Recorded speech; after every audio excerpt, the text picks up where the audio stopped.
So, hello guys, welcome back to Sanjit Biological World once again. So, we are here with the lectures of blood lecture 3. तो यानी कि blood का lecture 3 लेकर के आ चुके हैं हम लोग। ठीक, तो इसमें हम लोग पढ़ने वाले हैं आरबीसी और डब्ल्यूबीसी के बारे में। तो हमने पिछले लेक्चर में हम लोगों ने प्लाज्मा के बारे में पढ़ा था। इसमें हम लोग क्या करेंगे, ब्लड के बारे में, ब्लड का फॉर्म्ड एलिमेंट के बारे में पढ़ने वाले हैं, यानी डब्ल्यूबीसी, आरबीसी एंड डब्ल्यूबीसी। ठीक, तो चलिए देखते हैं हम लोग फॉर्म्ड एलिमेंट। अब फॉर्म्ड एलिमेंट में क्या क्या चीज़ होता है? फॉर्म्ड एलिमेंट में क्या क्या चीज़ होता है? आपका इरिथ्रोसाइट होता है, ल्यूकोसाइट होता है, प्लेटलेट्स होता है, are collectively called formed element. अब देखिए फॉर्म्ड एलिमेंट में क्या क्या, इरिथ्रोसाइट आ गया यानी आरबीसी आ गया, ल्यूकोसाइट आ गया यानी डब्ल्यूबीसी आ गया, प्लेटलेट्स आ गया, फिर आपका क्या आ गया, ये सबको हम लोग कलेक्टिवली क्या कह दिए हैं, फॉर्म्ड एलिमेंट कह दिया। और इसमें जो ये आपका ब्लड का कितना 45% पोर्शंस बनाता है, यानी formed element form the 45% of the blood. ठीक, तो अब देखिए हम लोग सबसे पहले इरिथ्रोसाइट के बारे में पढ़ने जा रहे हैं, यानी आरबीसी के बारे में पढ़ने जा रहे हैं। अब आरबीसी क्या है? RBC are non nucleated formed element in blood. ये क्या होता है कि नॉन न्यूक्लिएटेड है, तो इसमें हमको न्यूक्लियस देखने को नहीं मिलता है। ठीक ना। अब इरिथ्रोसाइट के बारे में पढ़ते हैं कि इरिथ्रोसाइट को क्यों इरिथ्रोसाइट, सॉरी, आरबीसी को हम इरिथ्रोसाइट क्यों कहते हैं? तो इरिथ्रोसाइट क्या है? इरिथ्रोस का मतलब रेड, साइटोस मतलब सेल्स, तो यानी कि रेड सेल्स। समझ में आया? अब रेड सेल्स रेड क्यों है? क्योंकि presence of irons and the haemoglobins. आया समझ में? क्योंकि इसमें आयरन्स होते हैं, और आयरन्स क्या करता है कि आयरन से फिर हेमोग्लोबिन जाके अटैच होता है, और फिर यहाँ पर आपको पायरोल्स रिंग देखने को मिलता है। ठीक, चलिए आगे देखते हैं। अब RBC are red due to the haemoglobin plays a vital role in the transport of respiratory gases. अब देखिए आरबीसी में क्या होता है, हेमोग्लोबिन होता है, एक रेस्पिरेटरी पिगमेंट है जिसकी वजह से हम लोग का ब्लड क्या होता है, रेड होता है। यानी ब्लड रेड क्यों है? आरबीसी की वजह से। आरबीसी रेड क्यों है? क्योंकि हेमोग्लोबिन है, और हेमोग्लोबिन वहाँ पर क्यों है? क्योंकि वहाँ पर आयरन है। आया समझ में? तो चलिए, ये गैसेस एक्सचेंज में बहुत ज़बरदस्त काम करता है। पर RBCs are larger in number as compare to डब्ल्यूबीसीज एंड प्लेटलेट्स। तो ये सही बात है, आरबीसी का काम बहुत वास्ट है। ठीक, तो इसीलिए क्या है, ज़्यादा नंबर में होता है, और इसका डिस्ट्रक्शंस भी बहुत कम दिन में हो जाता है। तो चलिए पढ़ते हैं नॉर्मल वैल्यूज ऑफ आरबीसीज। अब देखिए क्या कहते हैं, RBC count ranges between 4 to 4.5 million पर मिलीमीटर क्यूब। अब यहाँ पर हम इसको काट भी दे तो चलेगा, क्योंकि ये वही बात कहा गया। ठीक, अब देखिए कि RBC count ranges between 4 to 4.5 million पर मिलीमीटर क्यूब ऑफ ब्लड, यानी कि 1 मिलीमीटर क्यूब ऑफ ब्लड में कितने पाए जाते हैं? 4 to 4.5 मिलियन आरबीसी पाए जाते हैं।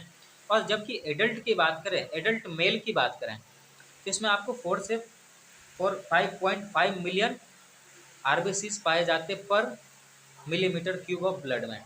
ठीक, और जबकि बात करें एडल्ट फीमेल की, तो ये कितना होता है, 4.5 मिलियन से लेकर के, सॉरी, बस इतना ही पाया जाता है।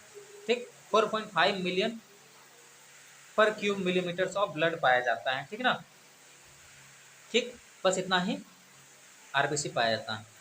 ठीक, तो अब इसका ढेर सारा कारण है, क्योंकि उन लोग में क्या होता है, मेंस्ट्रुअल फ्लो होता है, मेंस्ट्रुअल साइकिल होता है, जिसकी वजह से ढेर सारे ब्लड लॉस होता है। तो ऑटोमेटिकली है कि काउंट, ब्लड काउंट या आरबीसी काउंट घटेगा ही। ठीक, अब नॉर्मल शेप की बात करें, तो नॉर्मल शेप कैसा होता है? RBCs are disc shape and biconcave dumbbell shape. Dumbbell मतलब क्या होता है? घंटे। समझे? आया समझ में? तो डम्बेल शेप आया समझ में? तो central portion is thin and thicker in the periphery. आप देखे होंगे तो क्या होता है कि कुछ ऐसा होता है। ठीक, अगर हम आरबीसी को देखें तो कुछ ऐसा होता है। तो अब सेंटर में थिक हो जा रहा, थिन हो जा रहा है, और पेरीफेरी देखें थिक हो जा रहा है। आया समझ में? तो अब देखिए इसका advantages of biconcave shape, advantages of biconcave shape. अब देखिए इसका शेप क्या है, बाइकॉन्केव। इसका एडवांटेजेस क्या है, मतलब आरबीसी को बाइकॉन्केव शेप का क्या एडवांटेजेस है, क्यों इसका ऐसा शेप मिला है? तो help in equal and rapid diffusion of O2 and other substances, यानी कि इसमें जो भी चीज़ सब्सटेंस डिफ्यूज होना है वो इक्वल अमाउंट में होगा और जल्दी बाजी में होगा और रैपिडली होगा। आया समझ में? तो लार्ज सरफेस एरिया प्रोवाइड करता है एब्जॉर्प्शन के लिए और रिमूवल के लिए। समझ में आया? तो ये एडवांटेजेस बता रहे हैं आपको किसका, कि बाइकनकेव शेप का क्या एडवांटेजेस हैं। क्या है कि एब्जॉर्प्शन के लिए लार्जर सरफेस एरिया प्रोवाइड कर रहा है, फिर रिमूवल के लिए भी लार्जर सरफेस एरिया प्रोवाइड कर रहा है, और फिर मिनिमम टेंशन प्रोवाइड कर रहा है अगेंस्ट द वॉल्यूम अल्टरेशन। अब वॉल्यूम कम हो जाता हो इसके वजह से अल्टरे इसमें क्या होता है, टेंशन कम रहता है, कम फ्रिक्शंस देखने को मिलता है। आया समझ में? तो चलिए देखते हैं आगे। Easy to squeeze in the minute capillary undamaged. अब देखिए पतला से छोटा कैपिलरी में चला जाता है बिना कोई डैमेजेस के, मतलब छोटा से छोटा कैपिलरी में घुस जाएगा, इसमें कोई डैमेजेस नहीं होता। ठीक, तो चलिए देखते हैं। अब इसका डायमीटर की अगर बात करें तो 7.2 माइक्रोन से लेकर के 7.4 माइक्रोन का होता है। और फॉर्मेशंस की बात करें तो ये रेड बोन मेरो में होता है। कहाँ पर होता है? रेड बोन मेरो में। समझे? द अमाउंट ऑफ हेमोग्लोबिन इन, तो अब देखिए पर मिलीमीटर क्यूब ऑफ पर 100 ml ऑफ ब्लड में कितने आपके हेमोग्लोबिन पाए जाते हैं? तो ये आपके जो हैं 12 से 16 ग्राम पाया जाता है एक एडल्ट हेल्दी मैन में। ठीक, 12 से 16 ग्राम ब्लड पाया जाता है पर 100 ml ऑफ ब्लड में। अब लाइफ स्पैन अगर देखें तो एवरेज लाइफ स्पैन जो होता है 120 दिन का होता है। और डिस्ट्रॉयड कहाँ पर हो जाता है? अपने ग्रेवयार्ड में जाके, यानी कि स्प्लीन में जाकर के ये डिस्ट्रॉय हो जाता है। और एक बात आपको बता दें कि लेकिन जब आप बॉडी इमरजेंसी कंडीशन में होता है, कोई एक्सीडेंट को मीट कर रहा होता है, तो इस समय क्या होता है कि ये ब्लड फिर से वापस, यानी कि स्प्लीन से पूरा बॉडी में फिर से ब्लड जाता है, यानी इमरजेंसी कंडीशंस को मीट करता है ये। ठीक, सपोर्ट करता है लाइफ को। ठीक, अब चलिए फंक्शंस देख लेते हैं। तो O2 ट्रांसपोर्ट क्या है? O2 transport to lungs and to tissue. सबसे पहला लंग्स के थ्रू O2 ट्रांसपोर्ट कहाँ पर होता? पूरा टिश्यू में होता। अब CO2 कहाँ से? टिश्यू से पूरे टिश्यू, बॉडी का टिश्यू से लंग्स में लाता है कौन? ब्लड। तो अब ब्लड में ही ना होता है आरबीसी। तो आरबीसी का मेन काम क्या है? पूरा टिश्यू से, बॉडी का टिश्यू से CO2 को कलेक्ट करना और लंग्स में आके खाली कर देना, और लंग्स से O2 ले जाकर के पूरे टिश्यू को प्रोवाइड करना। और फिर ये बफर एक्शन प्रोवाइड करता है। ठीक, buffer action in the blood कैसे वर्क करता है? बफर एक्शन के तौर पे ब्लड ग्रुप डिटर्मिनेशन में भी काम आता है, क्योंकि इसके ऊपर एंटीजेंस होते हैं। समझे? कोई दिक्कत? एंटीजन होने के कारण हम लोग क्या करते हैं कि ब्लड ग्रुप डिटरमाइन करते हैं, वेदर ब्लड ग्रुप ए है, बी है, क्या है, फिर R S positive, R S negative क्या है, ये सब चीज़ देखते हैं हम लोग। ठीक, अब इसका डिसऑर्डर देखिए। अगर आपके बॉडी में ब्लड आरबीसी ज़्यादा हो गया तो उसको हमको क्या कहते हैं? पॉलीसिथेमिया। क्या कहते हैं? पॉलीसिथेमिया। अगर आपके बॉडी में आरबीसी बढ़ गया हो तो पॉलीसिथेमिया। और अगर O2 अगर बॉडी में घट रहा हो तो उसको क्या कहते हैं? हाइपोक्सिया कहते हैं। अब O2 घट रहा है इसका मतलब कि आपके बॉडी में आरबीसी काउंट कम है। अब फिर क्या होता है कि आरबीसी काउंट कम होने से आपको क्या होता है कि एनीमिया का सामना करना पड़ सकता है। और anaemia are of 3 types normally: microcytic anaemia, macrocytic anaemia and megaloblastic anaemia. ठीक, तो चलिए हम लोग नेक्स्ट आगे बढ़ते हैं इसमें। चलिए अब डब्ल्यूबीसी के बारे में पढ़ते हैं। तो डब्ल्यूबीसी, और हम इसको ल्यूकोसाइट भी कहते हैं। ठीक, we call WBC as leucocyte 2। ठीक, ल्यूकोसाइट 2 का मतलब होता है ल्यूकोसाइट भी कहते हैं। अब देखिए WBC are colourless nucleated formed element of blood. हम देख रहे थे आरबीसी में प्लेटलेट्स नहीं पाया जा रहा था, लेकिन इसमें प्लेटलेट्स है। सॉरी, हम देख रहे थे कि डब्ल्यूबीसी आरबीसी में क्या था कि न्यूक्लियस नहीं पाया जाता था, लेकिन इसमें न्यूक्लियस पाया जाता है, इसलिए हम इसको न्यूक्लिएटेड कहते हैं। अब are larger and smaller in number. ये देखिए लार्जर भी होता है, स्मॉलर इन साइज में लार्ज होता है, और नंबर की बात करें तो स्मॉल नंबर में होता। ठीक, यानी कि क्वांटिटी कम होता है एज कम्पेयर टू आरबीसी। तो आरबीसी जितना होता है उससे कम होता। अब काउंट कितना होता नॉर्मली आपका एनसीईआरटी के अनुसार से 6000 से 8000 मिलीमीटर क्यूब पर मिलीमीटर क्यूब ऑफ ब्लड। लेकिन अगर इसको थोड़ा सा हाई लेवल से देखें तो क्या होता है 4000 टू 11,000, ऊपर था 6000 टू 8000, आपके एनसीईआरटी कहता है ये। लेकिन अदर प्रेफरेंस बुक देखें तो क्या होता है 4000 to 11,000 millimetre cube of blood. ठीक, अगर लाइफ स्पैन देखें तो इसका कांस्टेंट नहीं होता है, depend upon the body demand. अब देखिए इसका लाइफ स्पैन का कोई ठीक नहीं है कि कितना दिन जीता है और कितना दिन जिंदा रहता, तो ये बॉडी डिमांड पे डिटरमाइन डिपेंड करता। तो इसका लाइफ स्पैन जो है हाफ डे का भी हो सकता, एक वीक का भी हो सकता, 3 से 6 महीना का भी हो सकता है, या फिर 1 साल तक का हो सकता। आया समझ में?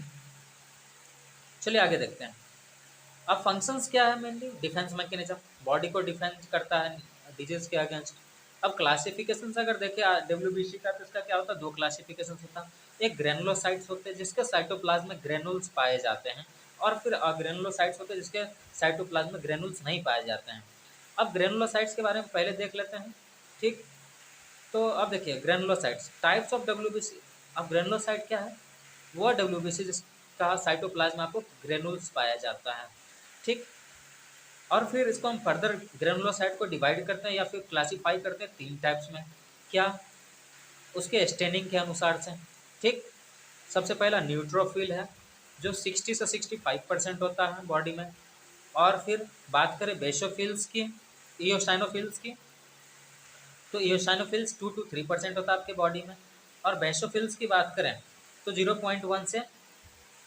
0.5 से 1% होता है आपके बॉडी में। ठीक, तो चलिए हम लोग देखते हैं।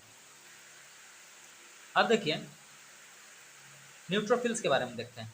अब न्यूट्रोफिल 60 से 65% आपके बॉडी में पाया जाता, which are also known as polymorph, have fine, और देखिए इसको हम पॉलीमॉर्फ भी कहते हैं। ठीक, और इसके अंदर जो होता है फाइन ग्रेनुल्स पाया जाता है, छोटा छोटा ग्रेनुल्स पाया जाता है साइटोप्लाज्म में। और इसका अगर न्यूक्लियस को देखें तो मल्टी लोब्ड होता है, मतलब बहुत सारा लोब पाया जाता है इसमें। ठीक, 3 से 5 लोब पाया जाता है लगभग। अब फंक्शंस देखें तो provide first line of defence against the invading micro organism, यानी कि जो ऑर्गेनिज्म माइक्रो ऑर्गेनिज्म हम लोग का बॉडी को इन्वेड कर रहा होता है, अटैक कर रहा होता है, उससे प्रोटेक्ट करता है। ठीक, ये फंक्शंस होता है इसका। These are free moving tissues all around the body fluids, या फिर ये हम लोग का क्या करते हैं कि ये बॉडी फ्लूइड्स में ऐसे घूमते रहता है और ढूंढते रहता है कि किधर कोई फॉरेन बॉडी आ रहा है, उसको मार भगाने का काम करता है ये। ठीक, आया समझ में? अब ये साइनोफिल्स के बारे में देखते हैं। अब ये साइनोफिल्स क्या है, 2 से 3% पाया जाता है बॉडी में, हैविंग कोर्स और larger granules in the cytoplasm, यानी कि अगर कहें तो खुरदरा टाइप का और फिर लार्जर ग्रेनुल्स पाया जाता है, जिसको अगर इसको हम स्टैंड करें तो देखिए ये भी, ये ब्लू दिखता है। अगर इसको स्टैंडिंग करते हैं, न्यूट्रोफिल को अगर हम स्टैंडिंग के दौरान देखते हैं तो कैसा दिखता है, ये ब्लू दिखता है। ठीक है ना? और इओसानोफिल्स को अगर स्टैंडिंग के टाइम में देखें तो कैसा दिखता है, पिंक और रेड दिखता है। पिंक और रेड इओसिन से इसको स्टैंड किया गया था, इसलिए इसको इसका नाम इओसाइनोफिल्स कहा गया। ठीक, तो चलिए न्यूक्लियस इसका बाइलोब्ड होता है, जैसे चश्मे के आकार का, स्पेक्टिकल्स आकार का। ठीक, फंक्शंस की बात करें तो fight against the parasitic infection, यानी कि पैरासाइट जो हम लोग का बॉडी को इन्फेक्ट कर रहा था उसके अगेंस्ट ये लड़ता है। ठीक, और increase in number two move towards area affected by parasite. और ये क्या होता है कि जब हम लोग का बॉडी का एरिया किसी पैरासाइट से अफेक्टेड होता है तो ये अपना नंबर को बढ़ा लेता है। कौन? इओसाइनोफिल्स अपना नंबर्स को बढ़ा लेता है और वहाँ तक पहुँचता है। ठीक, फॉर एग्जाम्पल मान लीजिए कहीं वार छिड़ जाता है, जैसे वार होने लगता है, तो क्या होता है कि बॉर्डर पे हम ज़्यादा से ज़्यादा सैनिक को बढ़ाते हैं, तो वही बात है, ये अपना नंबर को बढ़ा देता है। ठीक, और increase in number during the allergic reactions that is asthma. अब देखिए अब अस्थमा के समय में क्या होता है कि यहाँ पर अस्थमा एक एलर्जिक रिएक्शन है, तो इस समय में क्या होता है कि इस समय में भी ये अपना नंबर बढ़ा लेता है। ओवरऑल अगर बात करें तो it detoxify and remove foreign proteins, यानी कि फॉरेन प्रोटीन्स या एंटीजेंस को ये क्या करता है कि रिमूव करता है इओसाइनोफिल्स। तो चलिए अब पढ़ते हैं बेसोफिल्स के बारे में। तो बेसोफिल्स क्या है? Basophils have a course granules, इसमें भी लार्जर ग्रेनुल्स होता है इन साइटोप्लाज्म। ठीक, 0.5 से 1% होता है ये नंबर में। अब granules stand purple blue with methylene blue. अब कैसा स्टैंड किया गया इसका? पर्पल ब्लू और मिथाइलिन ब्लू आता है इसका स्टैंड में कलर। ठीक, अब न्यूक्लियस इसका बाइलोब्ड होता है। और फंक्शंस की बात करें तो important role in healing processes, यानी कि हम लोग का बॉडी को हील करता है, यानी कि वुंड हीलिंग या फिर कोई भी चीज़ का से अगर हम लोग ग्रस्त है तो उसको हील कर रहा होता। ठीक, तो हीलिंग तो नॉर्मली घाव से नहीं होता, ठीक ना। सो इंक्रीज ड्यूरिंग हीलिंग, तो यानी अगर बेसोफिल्स आपके बॉडी में बढ़ा हुआ है घाव के समय में या फिर कोई डिसऑर्डर्स के समय में, तो समझ लीजिएगा कि आपका बॉडी का हीलिंग प्रोसेस रैपिडली चल रहा है। Also play role in allergic reaction due to IgE receptor. अब इसके पास बेसोफिल्स के पास आपका आईजीई रिसेप्टर होता है, इसीलिए क्या करता है कि मतलब एलर्जिक रिएक्शन के समय में भी एक्टिवेट होता है। और क्या फिर क्या होता है, क्या रिलीज होता है, हिस्टामिन रिलीज होता है, सेरोटोनिन, हेपेरिन, और ये सब जो है आपका इन्फ्लामेशंस में काम करता है। आया समझ में? तो ये लेक्चर यहीं खत्म होता है। Thank you. मिलते हैं फिर नेक्स्ट लेक्चर में। और इसका कुछ पार्ट बच गया है उसके पास, यानी कि क्या कहते हैं, नेक्स्ट लेक्चर में हम लोग ऑर्गेनुलोसाइट के बारे में पढ़ेंगे और प्लेटलेट्स के बारे में। ठीक, थैंक यू।